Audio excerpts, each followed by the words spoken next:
The sky above Viridia Prime burned orange and red. Smoke rose from a dozen destroyed settlements across the valley. Velrys stood at the edge of the cliff, watching his world die. His fur, once golden and proud, now carried streaks of ash and blood. He was old, far too old to be leading warriors into battle, but there was no one else left. Below him, the Kragoth forces moved like a dark swarm across the land. Their insectoid bodies gleamed under the fading sunlight, thousands upon thousands of them. They made clicking sounds as they communicated, a noise that had become the soundtrack of nightmare for every Rylathi still alive. The Kragoth had come 3 weeks ago, descending from the stars in massive ships that blocked out the sun. They had given no warning, made no demands. They simply began killing. The Rylathi were predators. Their ancestors had hunted across these plains for generations. They were fast, strong, and their claws could tear through steel. But speed and claws meant nothing against plasma cannons and orbital strikes. The Kragoth fought with technology the Rylathi could barely understand. Worse, they fought with numbers that seemed endless. Velrys heard footsteps behind him. He turned to see Tala, one of his best warriors, approaching. She limped badly. Her left leg wrapped in bloody bandages. Her face was covered in cuts, and one of her ears was missing. She had been beautiful once, before the war. Now she looked like all of them did. Broken. The eastern defense line has fallen, Tala said quietly. Her voice was hoarse from screaming orders all day. We lost another 200 warriors. The survivors are falling back to the caves. Velrys closed his eyes. 200 more.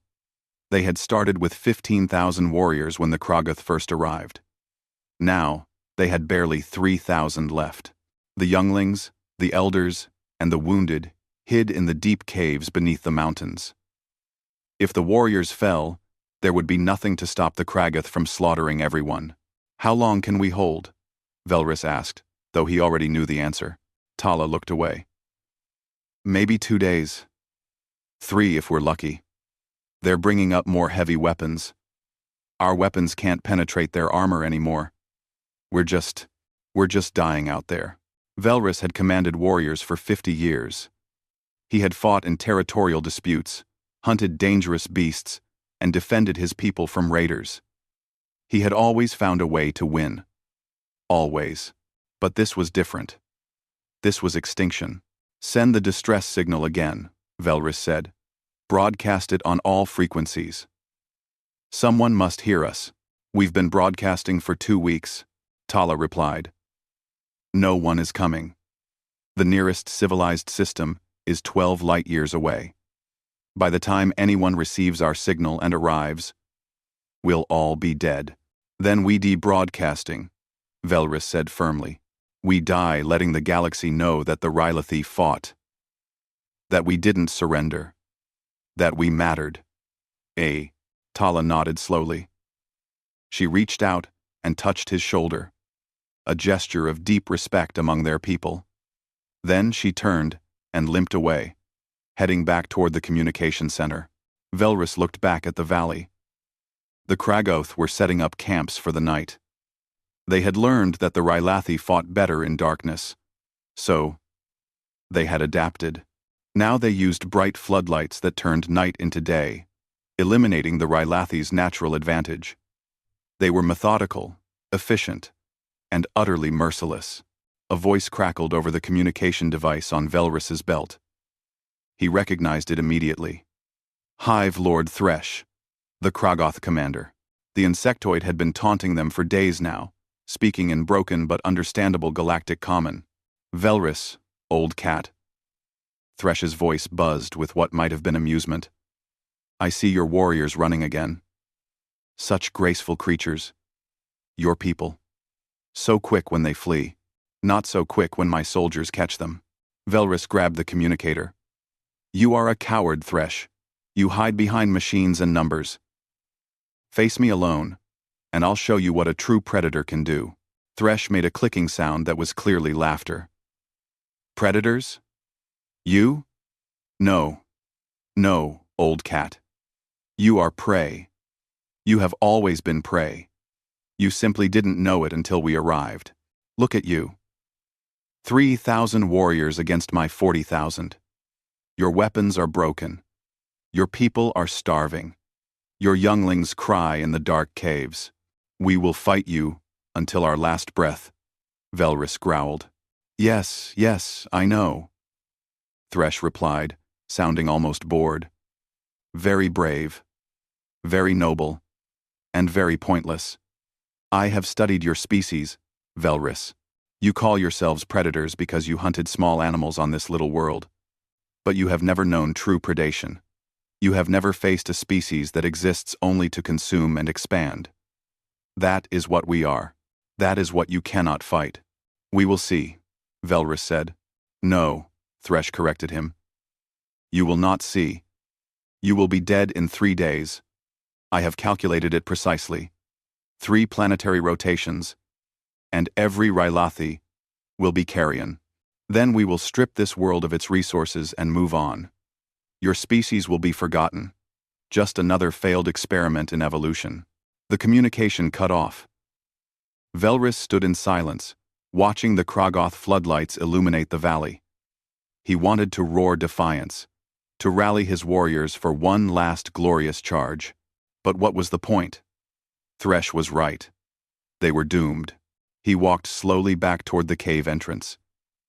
Inside, Rylathi families huddled together in the darkness. Younglings pressed against their parents, too frightened to cry. The wounded lay on crude bedding, many of them dying slowly from injuries the Rylathi healers couldn't treat. The air smelled of blood, fear, and despair. An elder female named Kira approached him. She had been a teacher before the war, responsible for educating the young in history and culture. Now she cared for the wounded and tried to comfort the frightened. Is there any hope? She asked quietly. Velrys wanted to lie. He wanted to tell her that reinforcements were coming, that they would survive, that their younglings would grow up in peace. But he had never lied to his people, and he wouldn't start now. No, he said simply. There is no hope. We will fight as long as we can, but the end is coming. Kira's face showed no surprise. She had known. They all had known. She simply nodded and returned to the wounded. Velrys walked to the communication center, a small cave chamber filled with salvaged equipment. Tala was there, along with 2 young technicians who were adjusting the broadcast signal. Still sending the distress call? Velrys asked. Yes, Tala confirmed. Broadcasting on all frequencies, all languages. If anyone is out there, they'll hear us. And if they do hear us, they'll know to stay away. Velrys said quietly.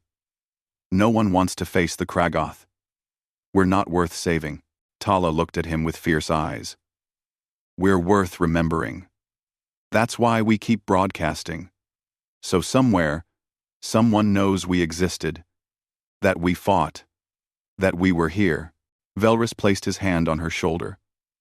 Outside, in the darkness beyond the cave entrance, he could hear the distant sounds of Kragoth machinery. They were preparing for tomorrow's assault. The next step in their methodical extermination. The distress signal continued broadcasting into the void, a desperate cry from a dying species, hoping against all reason that someone, somewhere, might care enough to answer. The wandering star drifted through empty space like a piece of forgotten debris. The cargo ship had seen better days, much better days. Its hull was covered in patches and welds from 100 different repairs. The engines wheezed and coughed when pushed too hard. The paint had long ago faded from any recognizable color to a uniform gray-brown. Inside the cramped bridge, Captain Jinho Lee sat in his worn command chair, staring at a data screen. He was in his mid-40s, with short dark hair starting to gray at the temples. A long scar ran from his left eyebrow down to his cheek, a souvenir from a bar fight years ago. Or maybe it was from the war. He couldn't remember anymore. Captain, we're picking up something. Minseo Park called from the navigation station. She was young, barely 25, with sharp eyes and quick fingers that danced across her console. It's a distress signal. Automated broadcast, repeating on all frequencies. Jinho didn't look up from his screen. Tag it and log it. We're not in the rescue business. It's been broadcasting for 2 weeks, Mincio continued. The source is about 8 hours away at our current speed. The signal says it's a Rylathi colony under attack by Kragath forces. That got Jinho's attention. He looked up. Kragath? Are you sure? The signal specifically mentions them. Yes. Jinho leaned back in his chair. The Kragath Empire was bad news. They were expansionist, aggressive, and didn't negotiate. If they were attacking a Rylathi colony, those cat people were probably already dead. Captain. We should probably change course, Mincio suggested. The Kragath might still be in that system. If they detect us, we're in trouble. Heavy footsteps came from the engineering deck below. Dongwoo Kim climbed up the ladder, wiping grease from his hands with an old rag. He was a big man, broad-shouldered and thick-armed from years of wrestling with machinery. His face was round and usually friendly, but right now, he looked annoyed. What's this about Kragath? He asked. Please tell me we're not going anywhere near those bugs. We're not, Jinho said. We're just logging the distress signal and moving on.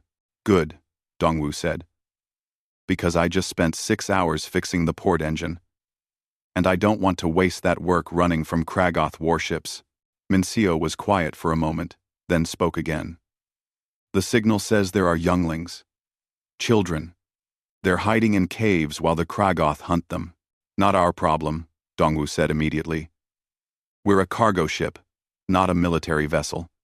We have 4 functioning weapons, half a tank of fuel, and barely enough food for ourselves. What are we supposed to do against the Kragath? Jinho didn't respond.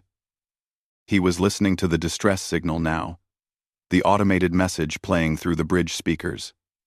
A tired, old voice speaking in Galactic Common, asking for help, begging for help, saying that thousands were dead, and thousands more would die soon. Captain, Dongwoo said more firmly. You're thinking about responding. I can see it on your face. Don't. We can't help them. He's right, Mincio added quietly. I want to help too. But we're just one small ship. What can we do?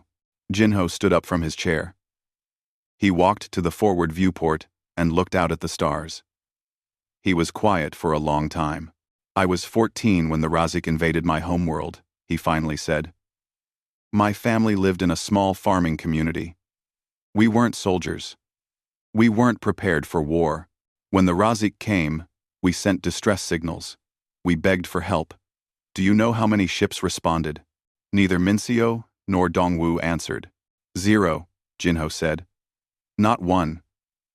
We weren't worth saving. We weren't strategic enough. Important enough. So we fought alone. My father died in the first week. My mother in the second. My little brother. He paused. My brother was 12. He died hiding in a basement while Razik soldiers burned the building down around him. Captain, Dongwoo said softly. I'm sorry. But that doesn't change reality. We can't fight the Kragath. Jinho turned to face them. Maybe not. But I can't ignore that signal. I can't be like all those ships that ignored us. I won't be that person. We'll die, Dongwoo said flatly. Probably, Jinho agreed. But I've been living on borrowed time since I was 14 anyway. Might as well spend it doing something worthwhile. Mincio looked at Dongwoo, then back at Jinho. I know, Jinho said. Set course for the system, but keep us in stealth mode. Minimal power, no active sensors. We'll approach slowly and see what we're dealing with. This is insane, Dongwoo muttered, but he headed back down to engineering to prepare the engines. Mincio adjusted their course. ETA 8 hours and 20 minutes. I'll start scanning for Kragath ship signatures as we get closer. The hours passed slowly. Jinho spent most of them in his quarters, studying everything he could find about the Kraggoth, their tactics, their technology, their behavior patterns. He had fought them once before, years ago, during his time in the Earth Coalition military. They were tough, disciplined, and numerous. But they weren't invincible. When they finally entered the Viridia Prime system, Minseo's sensors immediately lit up. "Captain, I'm reading massive Kraggoth presence. Multiple troop carriers in orbit, weapons platforms, and at least 40,000 ground forces." "And the Rylothi?" Jinho asked. "Minimal life signs in the cave systems. Maybe a few thousand. The surface settlements are destroyed." Jinho nodded. "Open a communication channel to the Rylothi. Encrypted. Tight beam. Don't let the Kraggoth intercept it." Minseo worked her console. "Channel open. This is Captain Jinho Lee of the Wandering Star," he said. "I'm responding to your distress signal." "Who am I speaking to?" There was a long pause. Then a tired, old voice answered. "This is Velris, chieftain of the Rylothi. You actually came? How many ships do you have?" "Just one," Jinho said. "It's a cargo vessel, light arms, no military support." Another pause. "Then you should leave. The Kraggoth will destroy you. We appreciate that you responded, but there's nothing you can do here." "Let me be the judge of that," Jinho said. "I need detailed information. How many warriors do you have left? What weapons? What's the terrain like? What are the Kraggoth's patrol patterns?" "Why do you need this information?" Velris asked. "Because I'm going to help you win," Jinho said simply. Velris made a sound that might have been a laugh or a sob. "One ship cannot defeat 40,000 Kraggoth warriors." "You're right," Jinho agreed. "One ship can't. But one human can change how this fight is fought. I need you to trust me, Velris. Send me everything you know about the Kraggoth forces, their positions, their movements, their supply lines, everything." "You're serious," Velris said slowly. "Very serious." "Why?" the old Rylothi asked. Jinho thought about his brother, about hiding in that basement, about the ships that never came. "Because someone should have come for us," he said quietly. "And they didn't. I won't make that same mistake." There was silence on the line. Then Velris spoke again, and his voice carried a weight that hadn't been there before. Something like hope. "I'm sending you the data now," Velris said. "Whatever you have in mind, Captain Lee, you should know that we have less than 3 days before the Kraggoth overwhelm us completely." "Then we'd better get started," Jinho said. As the data flooded into the Wandering Star's systems, Jinho began to smile. It wasn't a happy smile. It was the smile of a man who had just found a puzzle to solve, a battle to plan, a war to win. Dongwu appeared at his shoulder. "What are you thinking?" "I'm thinking the Kraggoth have never fought humans before," Jinho said. "They don't know what we're capable of. That's our advantage." "What advantage?" Dongwu asked. "They have 40,000 soldiers, and we have something they've never encountered," Jinho replied. "Human stubbornness, human tactics, and the absolute refusal to follow anyone else's rules of war." Minseo looked back from her station. "What's the plan, Captain?" Jinho studied the data on his screen, his mind already working through possibilities. "The plan is simple. We're going to teach these cat people how humans fight, and then we're going to make the Kraggoth wish they'd never heard of Viridia Prime." Velris stared at the human standing before him in the cave. Captain Jinho Lee looked nothing like the savior he had imagined. The man was average height, wearing a worn jacket that had seen too many repairs. His face was scarred and tired. He carried a simple pistol on his hip and a datapad in his hands. "This was supposed to save them?" "You don't look like much," Tala said bluntly from beside Velris. Several other Rylothi warriors had gathered around, all of them studying the human with skeptical eyes. Jinho smiled slightly. "I get that a lot.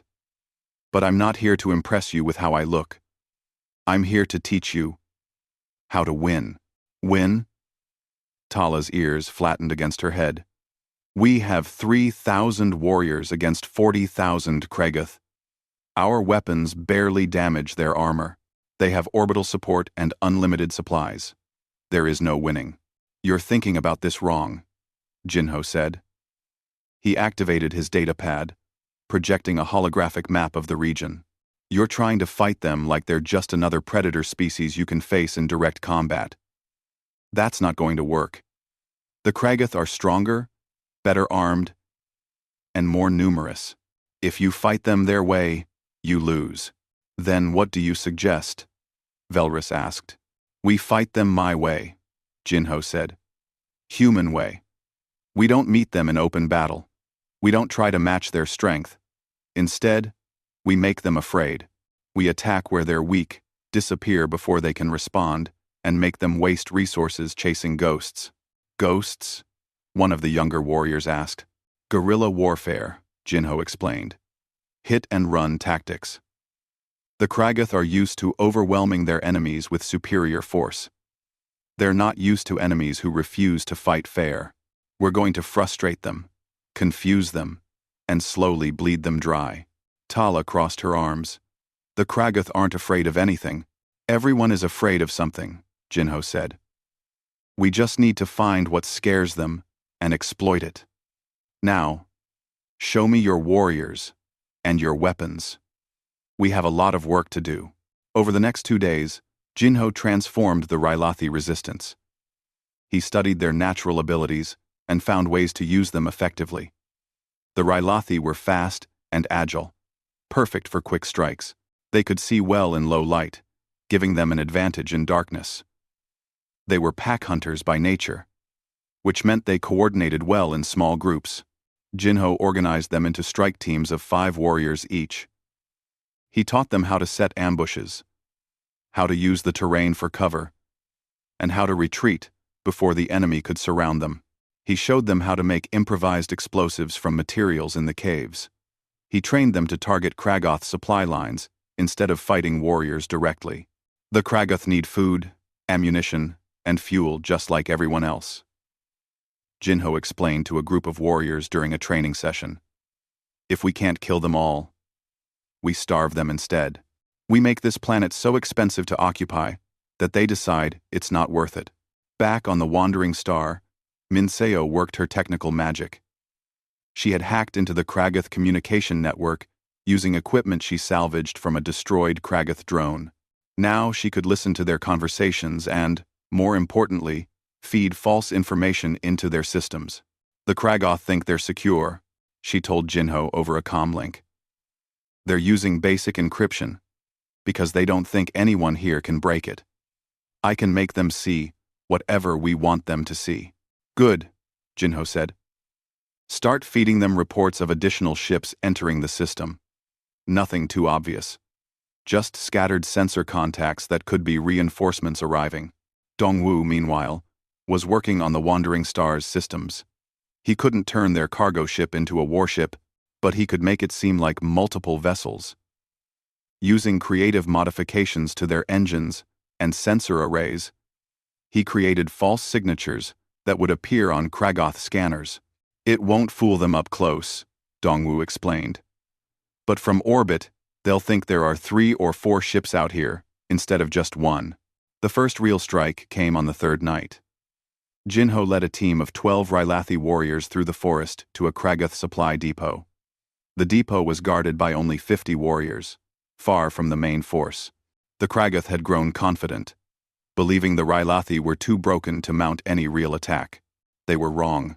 Jinho's team moved silently through the darkness. The Rylothi were natural stalkers, and with Jinho's training, they were nearly invisible. They placed explosive charges on fuel storage tanks, ammunition containers, and vehicle depots. The entire operation took less than 15 minutes.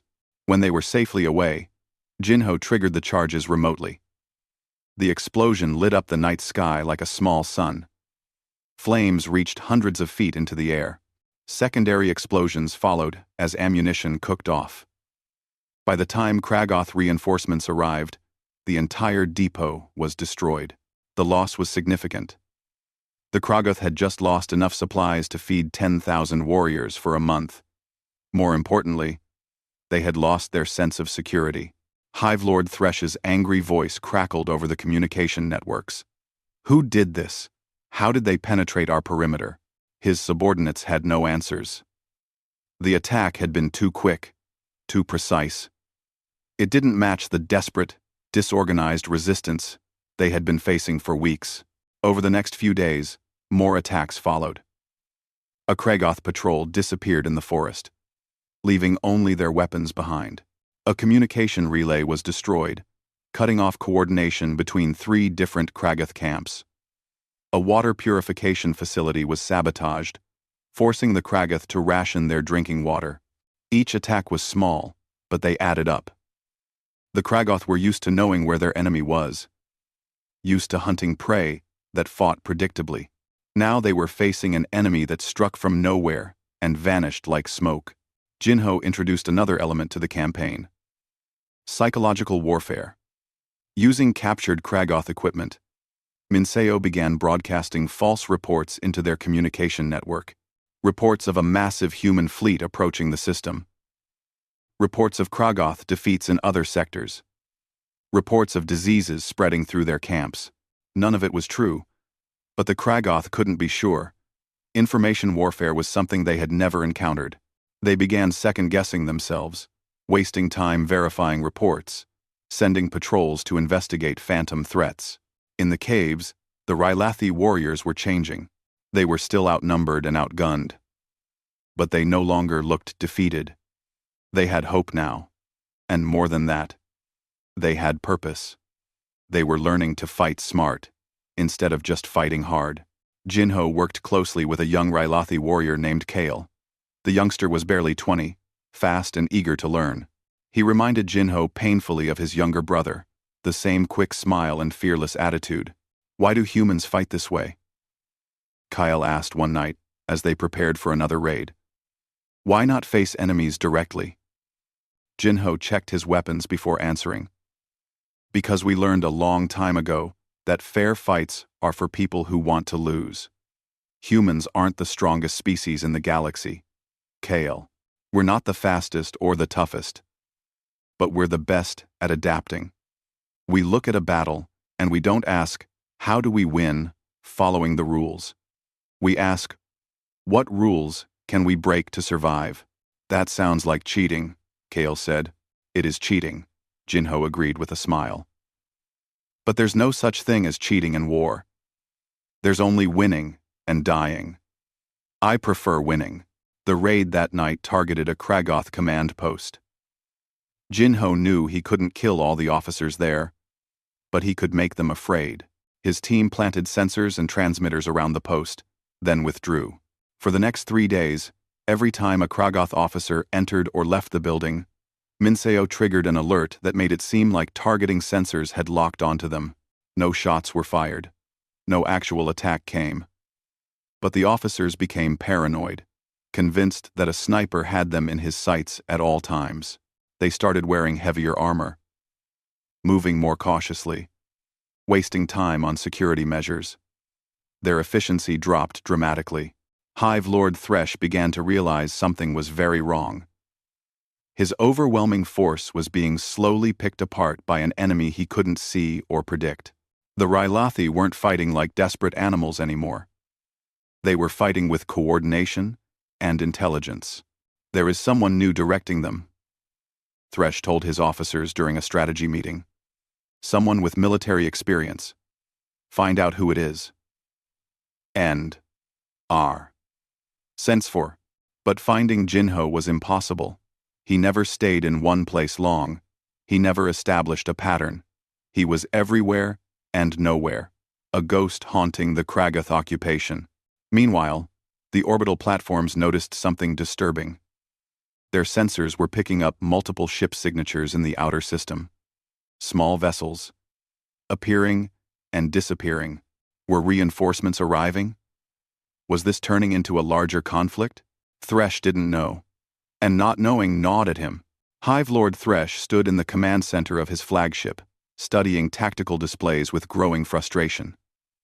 2 weeks had passed since the human arrived, and everything had gone wrong. His 40,000 warriors were still on the planet, still maintaining their positions, but they were no longer advancing.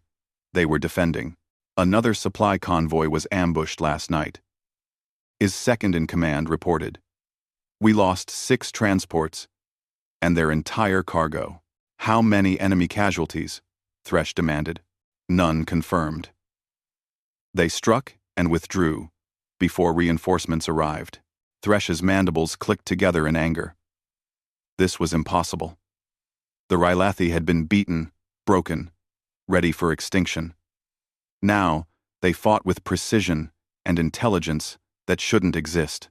Someone was teaching them. Someone was turning them into a real threat. What about the ship signatures in the outer system? Thresh asked, still detecting them intermittently. We count at least 4 separate vessels. Possibly more. They're using some kind of stealth technology. We can't penetrate. Thresh turned to his intelligence officer. Have we identified who is helping the Rylathi? The broadcasts we intercepted mention a human, a Captain Lee. We believe he's a former military officer from Earth Coalition forces. 1 human. Thresh said slowly. 1 human is doing this? Oh, it appears so, Hive Lord. Thresh wanted to dismiss it as impossible, but the evidence was clear. The tactics being used against him were unlike anything the Rylathi would develop on their own. These were sophisticated military operations, psychological warfare, supply chain interdiction. This was the work of someone who understood modern combat at a level the Kragoth hadn't anticipated. Double the guards on all supply depots, Thresh ordered. Triple patrols in the forest zones. I want this human found and killed.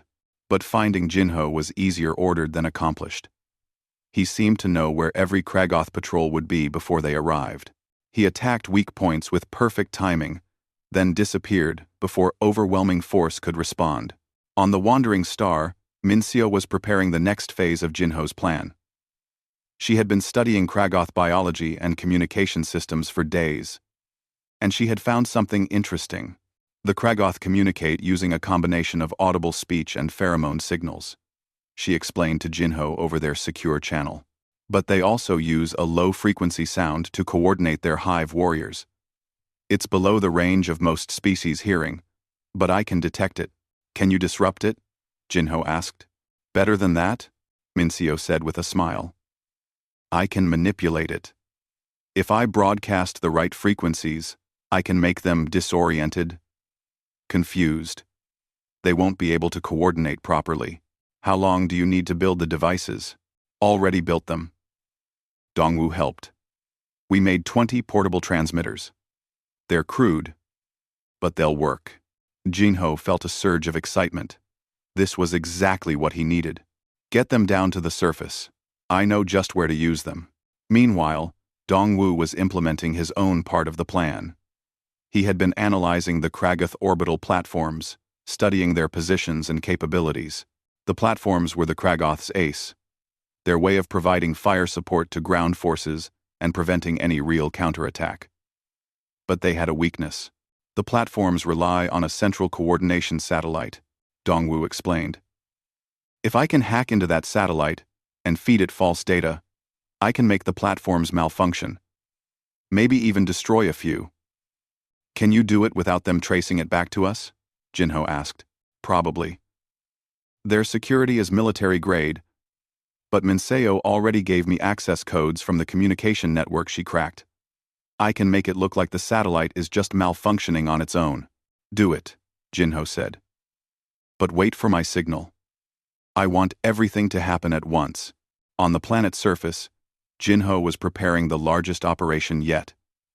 He had spent days planning this, coordinating with Velris and the Rylathi warriors, positioning teams across the entire region.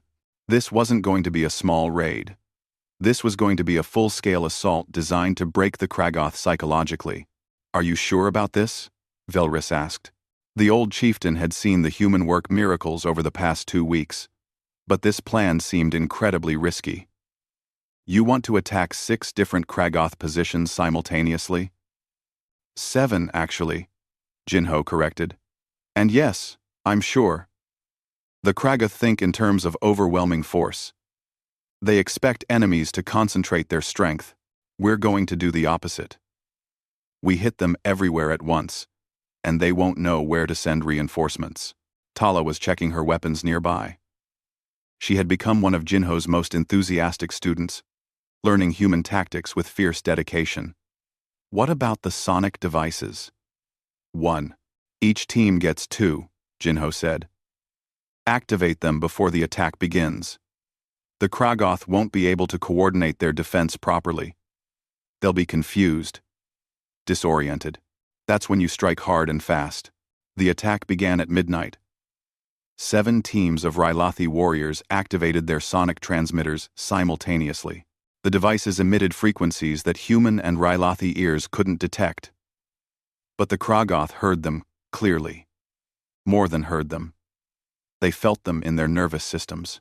Across the Kragath encampments, warriors suddenly found themselves unable to communicate with their hive brothers. The subtle coordination that made them so effective in combat simply disappeared. They could still hear verbal commands, but the deeper connection that bound them together was disrupted. Then the Rylothi struck. Explosions ripped through supply depots. Warriors, armed with weapons Jinho had taught them to use, appeared from the darkness, attacking with precision and vanishing before reinforcements could arrive. Kragath communication lines went dead as transmitters were destroyed. In orbit, Dongwu activated his hack. The coordination satellite began feeding false information to the weapons platforms. Suddenly, their targeting systems showed friendly forces as hostile. 3 platforms immediately went offline to prevent friendly fire. 2 others began targeting each other. Their automated defense systems convinced they were under attack. 1 platform, suffering from cascading computer failures, exploded spectacularly. The blast was visible from the planet's surface, a bright flash in the night sky. Hive Lord Thresh watched in horror as his carefully organized occupation force descended into chaos. Reports flooded in from every sector, attacks everywhere, communications failing, orbital support compromised. His warriors were fighting each other in some places, unable to tell friend from foe in the confusion. "What is happening?" he demanded. Someone explain this, but no one could. The attack was too coordinated, too well-timed, too perfectly executed. It was as if the enemy knew every weakness in their defenses and exploited all of them at once. In a Kragath command post on the Eastern Front, the confusion reached its peak. Warriors fired at shadows, convinced enemies were everywhere. The sonic disruptors made them paranoid, jumping at every sound. When a group of their own soldiers approached in the darkness, the guards opened fire, killing 6 of their own before realizing the mistake. Jinho watched from a nearby hillside as the Kragath positions burned. Kael stood beside him, his eyes wide with amazement. "We're winning," the young Rylothi whispered. "We're actually winning. We're surviving," Jinho corrected. "Winning comes later. But yes, we hurt them badly tonight." The attacks continued for 3 hours. When the Rylothi finally withdrew, the Kragath had lost over 1,000 warriors. Most to friendly fire or accidents in the chaos. They had lost multiple supply depots, communication stations, and vehicle parks. Their orbital support was crippled, but more importantly, they had lost something else. They had lost their confidence. As dawn broke over Viridia Prime, Kragath warriors looked at each other with something the Rylothi had never seen before in their enemy: fear. Hive Lord Thresh stood among the wreckage of one of his camps, his mandibles clenched tightly. Around him, his warriors moved nervously, jumping at small sounds, watching the tree line with wary eyes. "How many warriors does the enemy have?" he asked his intelligence officer. "We estimate 3,000 Rylothi, Hive Lord, plus the human and his crew." "Impossible," Thresh said. "This level of coordination, these tactics, there must be more. There must be a fleet supporting them, multiple human advisors. Our sensors show only one ship, Hive Lord, a cargo vessel." Thresh turned to look at the forest where the attacks had come from. Somewhere out there was a single human who had turned this entire campaign into a nightmare. A human who fought without honor, without rules, without mercy. For the first time since arriving at Viridia Prime, Hive Lord Thresh considered the possibility of retreat, and in the caves, the Rylathi gathered around Jinho, their eyes bright with hope they hadn't felt in months. They had been prey, hunted, and desperate.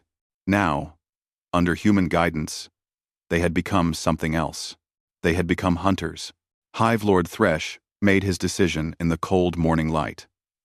The human had made a mistake, and Thresh would exploit it ruthlessly. His scouts had finally found something useful. The Rylathi were keeping their younglings and non-combatants in a deep cave system beneath the northern mountains. It was well hidden and defended, but Thresh didn't care about defenses anymore. "Gather my personal guard," he ordered. 2,000 warriors. "We're going to attack the Rylathi breeding caves directly." His second-in-command hesitated. "Hive Lord, that will leave our positions vulnerable. If the human strikes, while you're away, that's exactly what I want," Thresh interrupted. "The human cares about these creatures. He'll come to defend their younglings. And when he does, I'll kill him personally. Without their human advisor, the Rylathi will collapse." It was sound logic. Brutal, but sound. Thresh took his best warriors and began the march toward the northern mountains. He left the rest of his forces in defensive positions, waiting for the inevitable counterattack that would never come, because Jinho had known this would happen. "He's moving toward the caves," Mincio reported from the Wandering Star. 2,000 warriors, with Thresh personally leading them. Jinho studied the tactical display, watching the Kragoth forces move through the forest. He had been waiting for this. Thresh was smart, experienced, and ruthless. But he was also predictable. When pushed hard enough, commanders like him always fell back on the same strategy. Eliminate the leadership.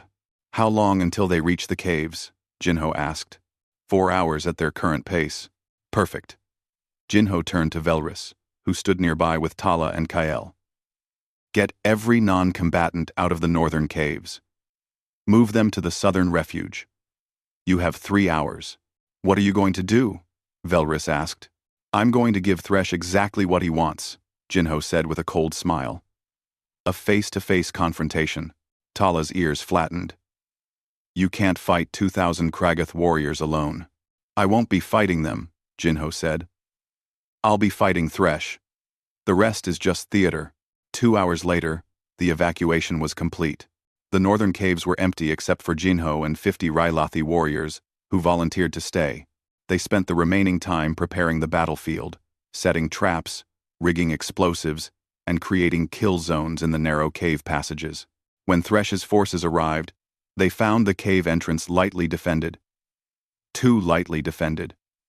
Thresh smiled with his mandibles. The human was overconfident, thinking he could defeat superior numbers with tricks and traps.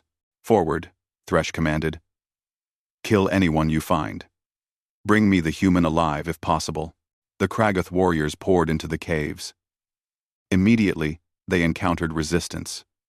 Rylathi defenders fired from concealed positions, then retreated deeper into the cave system. The Kragoth followed, confident in their numbers. They walked directly into Jinho's trap.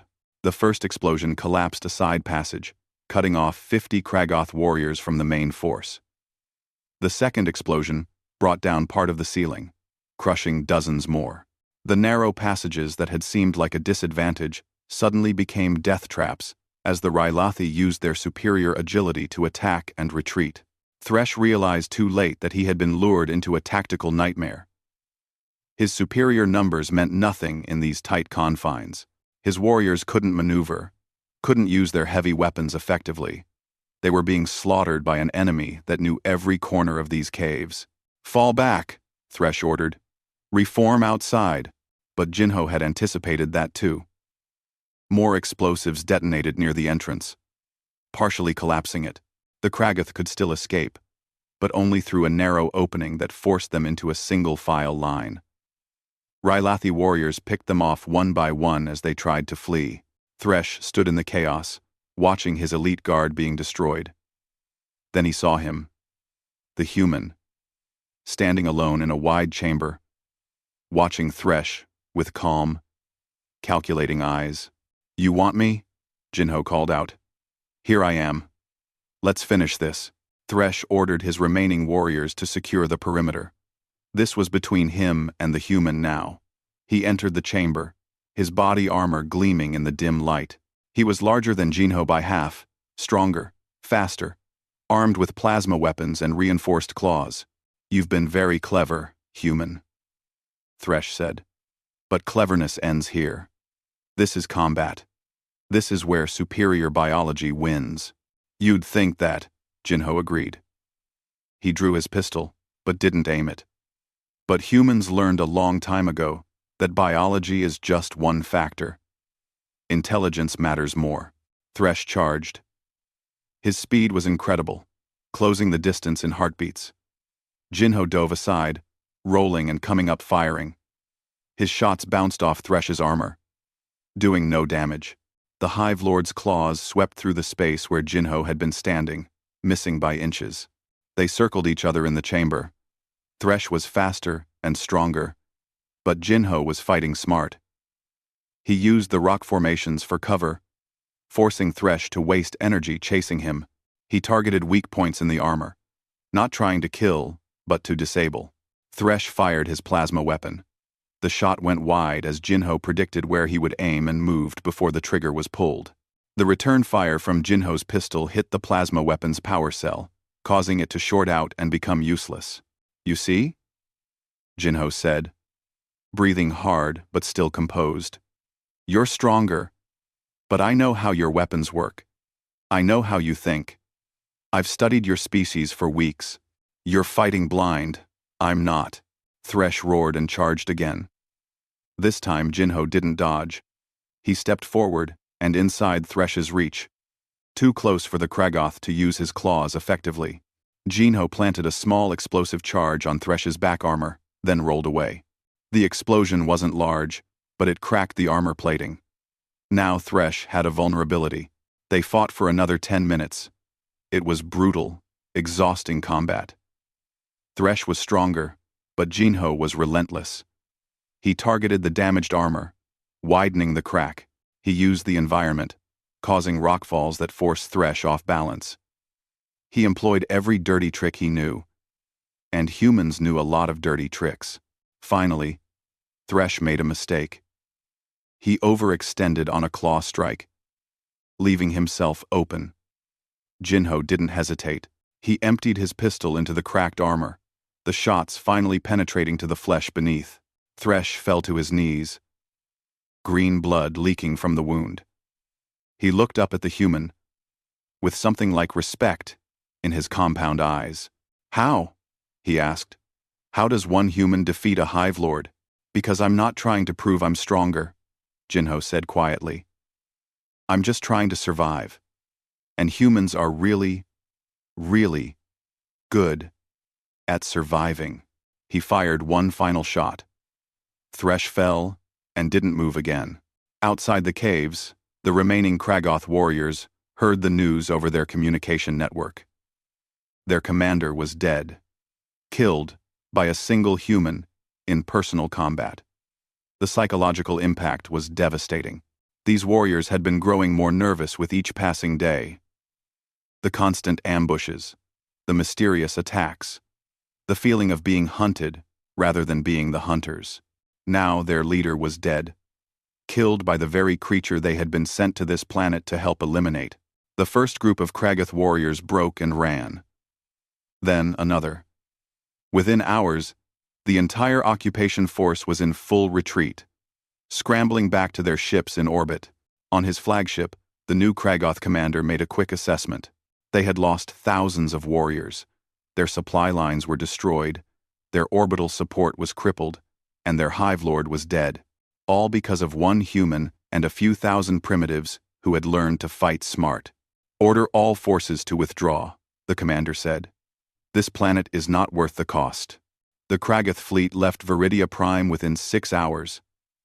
They didn't even recover all their ground forces, leaving thousands of warriors stranded. The campaign that was supposed to be a simple extermination had become a humiliating defeat. In the caves, the Rylathi celebrated. Velrys found Jinho sitting alone, staring at his hands. They were shaking slightly, the adrenaline finally wearing off. "You did it," Velrys said quietly. "You saved us all." "I got lucky," Jinho replied. Thresh was overconfident. If he had been more patient, more careful, this could have ended very differently. But it didn't, Velrys said firmly. "You came when no one else would. You taught us to fight. When we had given up hope, you faced their commander alone, and won. We owe you everything." Jinho stood up slowly. "You owe me nothing. You and your people did the fighting. I just showed you a different way to think about war." "Then stay with us," Velrys offered. "We'll give you land, resources, a place of honor among our people. You could have anything you want." Jinho shook his head. "I appreciate it, but I'm a wanderer, Velrys. I don't settle down. Besides, there might be others out there who need help, others sending distress signals that no one answers." He walked back to the Wandering Star, where Minseo and Dongwu were waiting. The ship was being refueled with supplies the Rylathi had managed to provide. Everything they could spare. And then some. Kael caught up with Jinho before he boarded. The young warrior had tears in his eyes. "Why?" Kael asked. "Why do humans care about strangers? Why risk everything for people you don't know?" Jinho thought about his brother. About that basement. About the silence of space where rescue ships should have been. "Because we remember what it's like to need help and not receive it," Jinho said. "Because we're not the strongest or the fastest, so we learn to survive by helping each other. Because someone has to care, Kael. If we don't care about each other, what's the point of surviving? Anyway." He climbed aboard the Wandering Star. As the ship lifted off, Jinho looked down at Viridia Prime. The Rylathi were gathering in the open, watching the ship depart. They would survive. Now, they would rebuild. And they would remember. Months later, in a Kragath military intelligence facility, a report was filed. It detailed the disaster at Viridia Prime, the loss of a Hive Lord, the destruction of an entire occupation force, the humiliating retreat. The report's final recommendation was simple and direct. Avoid all human-protected systems. Species reclassification required. Humans are not prey. They are apex predators of a type we do not understand. Engagement with human forces should be considered extreme threat level. Further expansion into human-aligned territories is not advised. The report was marked, classified, and sent to the highest levels of Kragath Command. And across the galaxy, in bars and trading posts, on colony worlds and military bases, a story began to spread. A story about a single human in a cargo ship who heard a desperate call for help. A story about predator cubs who were doomed to die, and the ghost who taught them to fight back. A story about the day the Kragath learned that humans don't follow anyone's rules, but their own. The legend of the ghost of Viridia was born, and somewhere in the darkness between stars, the Wandering Star continued its journey, listening for the next distress signal, ready for whatever came next.